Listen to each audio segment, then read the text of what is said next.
Let's return to our earlier story where the National Orientation Agency is taking steps to sensitize Nigerians on appropriate actions when tanker explosions take place and to actually prevent it. Joining us from Suleja in Niger State is Mariam Mohammed. Thank you, Mariam, for joining us at this time.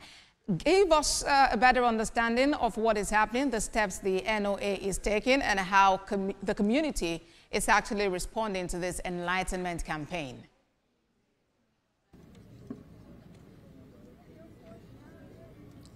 Okay.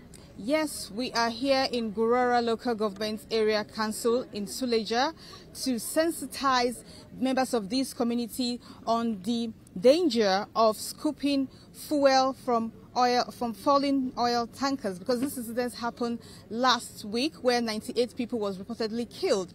Well, now I'm here with the Director General of the National Orientation Agency, Mr. Lanre Isa Onilu, to share more light on how the federal government intends to tackle this menace. Sir, can you tell us what is the federal government doing aside this sensitization program to tackle this menace? Yeah, well, the government is approaching this from multiple points of view. First and foremost, you know that's the presidential directive, not only to NOA, but to all the stakeholders in government to ensure that we provide immediate, succor to the families of the victims and to some of the victims who had injury, who are still in the hospital. And especially to ensure that this incident has to come to a stop. It has happened too often, and it doesn't make sense.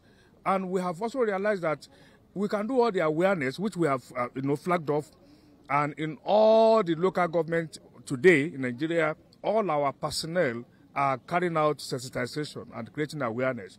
The same thing at the state level. But beyond awareness, we've also realized that this has to be community-led. So we are mobilizing the community stakeholders, the traditional rulers, the religious leaders, and the security agencies, the police. They were all here today. You've seen them. The civil defense, the road safety, even the vigilante. And we've had, what the report says, that even when this was going to happen, the police and other security agencies were there, and they tried to prevent people from going near, the product that had spilled on the road. But they were being stoned. And just 10 minutes, barely 10 minutes after, this unfortunate incident happened. So it shows it goes beyond just telling people not to do it. They already knew there is danger in that. So the community must ensure that they take responsibility along with us, along with the security agencies. We must all work together, the religious leaders. And we have gotten a very good and commendable response from Gurara local government where this has happened. And this would go around the country. And the response is that the communities are ready to take responsibility to ensure that their children do not expose themselves to this kind of danger. And to also understand that the empathy they ought to show for the misfortune that has happened to a businessman who used his money to procure this product in the first place is what is expected of us due to the kind of citizens we are trying to, encourage with, good value system. So this is what we are doing. As of today, we have produced over 200 jingles in over 200 Nigerian languages. And on all about 300 radio stations in this country, as we speak, we are having these jingles being played, to mobilize. But the important thing is direct engagement with the community leaders, with the stakeholders at the grassroots, the women, the parents especially, to ensure that their children are warned, from taking this risk anymore.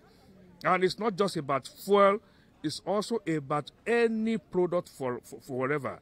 If there is such an accident where a tanker or a truck has fallen, our responsibility, if at all, is to support the driver to ensure that we salvage whatever we can salvage for him and for the owner of the business, not to take advantage and not to risk our life.